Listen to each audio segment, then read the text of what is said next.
विधानसभा में हाल ही में राजेंद्र गुड्डा के द्वारा एक लाल डायरी का जिक्र किया गया और उनको निष्कासित भी किया है, मारपीट का भी जिक्र उन्होंने बाहर आके किया है। क्या मामला है और आप इसके बारे में क्या तर्क देना चाहोगे? मैं राजेंद्र गुड्डा की क्या बात आपके सामने करूं, कौन कौन की किस किस बात का जिक्र करूं? ये लाल डायरी आप ही के माध्यम से मैंने परसों शाम को सुना था कि मेरे पास लाल डायरी थी, मैंने जला दी। परसों वो डायरी जली, कल सुबह फिर पैदा हो गई। ये डायरी है कि कुछ जिन है, जलता भी है और पैदा भी हो जाता है। फिर परसों डायरी जली थी, कल विधानसभा में पैदा हुई, उसको छीन भी लिया गया, फिर एक डायरी पैदा का जिक्र आ गया। कितनी डायरियाँ उसने बना रखी हैं। मुझे तो लगता है उसके कुकर्मों का इतना लंबा चौड़ा इतिहास है कि वो डायरियों में उसने खुद ही लिख रखे हैं। आप डायरी की बात कर रहे हो, लोगों की चर्चाएं कर रहे हो, आप किसी पे आप आरोप लगा रहे हो। मैं कह रहा हूँ कांग्रेस के लोग भ्रष्ट हैं और उनका आदमी कह रहा है तो बलात्कारी भी होंगे, मुझे इस बात से कोई लेना देना नहीं है। पर जो व्यक्ति बोल रहा है, जो चर्चाएं कर रहा है, जो कह रहा है कि मणिपुर को नहीं राजस्थान में देखो, आप अपना गिरेबान झाँको, उससे कह रहा हूँ पहले तेरा गिरेबान भी तो झाँक। क्या तू किसी पे ब्लेम लगा रहा है? पहले अपना देख। राजस्थान में महिलाओं की सुरक्षा की बात करने वाला व्यक्ति, पूरा का पूरा परिवार जिसका हिस्ट्री सीटर है, वो न्याय की बात करता है? वो राजस्थान की जनता को गुमराह कर रहा है? क्या डायरी की बात करो? डायरी है, होगी भी। राजस्थान की सरकार भ्रष्ट है, इसमें कोई दो राय नहीं। उनकी डायरी होनी चाहिए और होगी भी, उसकी सज़ा भी मिलनी चाहिए।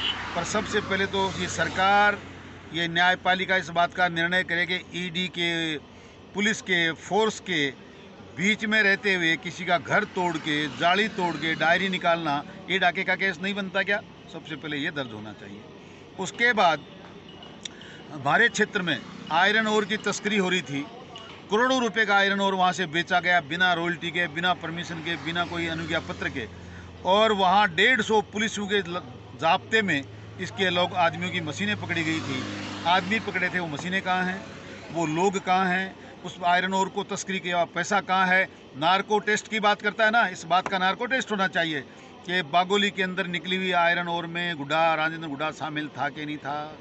4 साल लगातार काटली नदी की पूरी को का दोहन कर दिया गया। वहाँ 300 रुपये ट्रैक्टर से और 1100 रुपये डंपर से गुंडा टैक्स लिया गया कि नहीं लिया गया? लेने वाले राजेंद्र गुड्डा के आदमी थे कि नहीं थे? इस बात का नार्को टेस्ट होना चाहिए। मदन मणकस की हत्या हुई, उन लोगों की इसने मदद की कि नहीं की, वो इसके आदमी थे कि नहीं थे? इस बात का टेस्ट होना चाहिए। महावीर झाझड़िया की हत्या हुई, उसको मारने वाले लोग इसके आदमी थे कि नहीं थे? इस बात का नार्को टेस्ट होना चाहिए। गुडा से चंवरा जाने वाली सड़क पर, मंदिर माफी की सड़क पर, सड़क कन्वर्जन हुई, डिवीजन हुई, परमिशन मिली और दुकानें बनी। यहाँ इसका तहसीलदार राम सिंह राजावत, एसडीएम, दोनों ने मिलकर उस ज़मीन को खुर्द बुर्द किया। उस ज़मीन को इन्होंने मिलकर बेचा।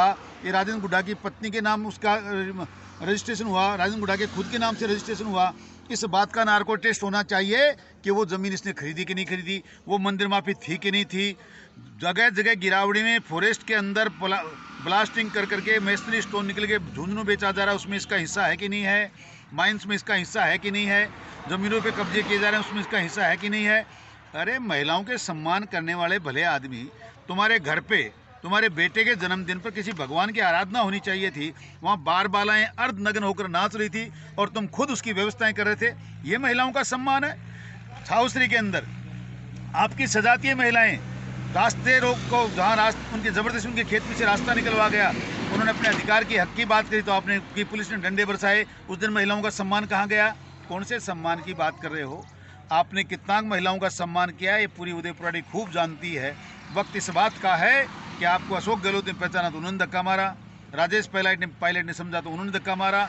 उन दोनों के धक्का मारने के बाद आज उदयपुरवाटी में आए हो, जनता भी समझ चुकी है, जान चुकी है, ये भी आपको धक्का मार के यहाँ से बाहर निकालने वाली है। ये मैं आपसे बताना चाहता हूँ और क्षेत्र की जनता से कहना चाहता हूँ, ऐसे इन बिना पैंदे के लोटे के चक्कर में आने की जरूरत नहीं।